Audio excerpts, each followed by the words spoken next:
In 1987, our 7-Eleven team was over in Switzerland racing the Tour of Switzerland. And my teammate Andy Hampsten had just joined the 7-Eleven team again. Before that year, the year prior, he was racing with La Claire, had won the Tour of Switzerland, Bernard Hinault and Greg LeMond. In 1987, Andy switched to the 7-Eleven cycling team.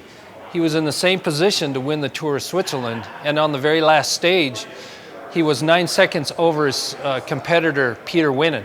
Oh, I mean, tomorrow we got our work cut out for us. A lot of work.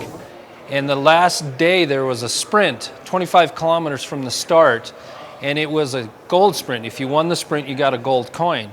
And if you would also get a 10-second time bonus. If I'm in the position to go for the gold sprint for the 10 seconds, then I'll try to take it away from winning. So we thought as a 7-Eleven team, it's no big deal. Andy's in the lead. He can beat this little Dutch guy, Peter Winnen. Well, lo and behold, right when the race started, the Panasonic team who Peter Winnen rode for got right to the front and they started controlling the race. And our 7-Eleven team was like, oh man, this is pretty serious. And so as we got closer to this gold sprint, a couple guys tried to attack and get away, and the Panasonic team brought it all together, and we knew that was really serious. Well, the team plan before the sprint was to get everybody up to the front and just sprint and see who could win the sprint. Well, Panasonic, they assigned a rider to every rider. They assigned one to their competitors. So as we got closer to this finish line, 25 kilometers into the race, each Panasonic rider started knocking a 7-Eleven guy off the wheel. So 5 kilometers before the sprint, we were all single file. Then all of a sudden these Panasonic riders would come up, hit the rider, and take him out of the wheel, try to get them to go to the back. And I was riding along 3 kilometers before the finish, and all of a sudden this little rider, Toon Van Vliet, just comes up and just blasts me and takes me all the way across the road.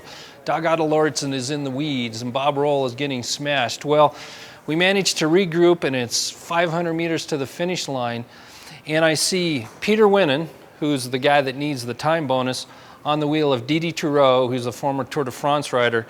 And the Panasonic riders had created a wall up front, and Didi Toureau is taking Peter Winnen around the outside. But there's Bob Roll on the wheel. I'm like, oh, Bob can beat it. So I just relax for a moment. And as Bob starts getting ready to start sprinting, he pulls his foot out of the cleats because he didn't have a very good pedal technique. He was, pretty choppy at that time. So he pulls his foot out of the cleat and he's pedaling it along, and I see Peter Winnen rolling along off the front getting ready to win this gold sprint. So I put my head down and I sprint as hard as I can. And as I get to that line in the road, I remember just throwing my bike at the line, and I look over and I see this big grin on Peter Winnen's face just melt away like, oh.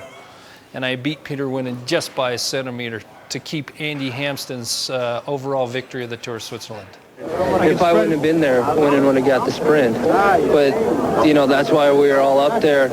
No one could beat us. I think it's really cool that last year I won this, the first American to win it, but this year I came back with an American team, and it's really proven that right now cycling's an American sport. It's no longer an outside sport.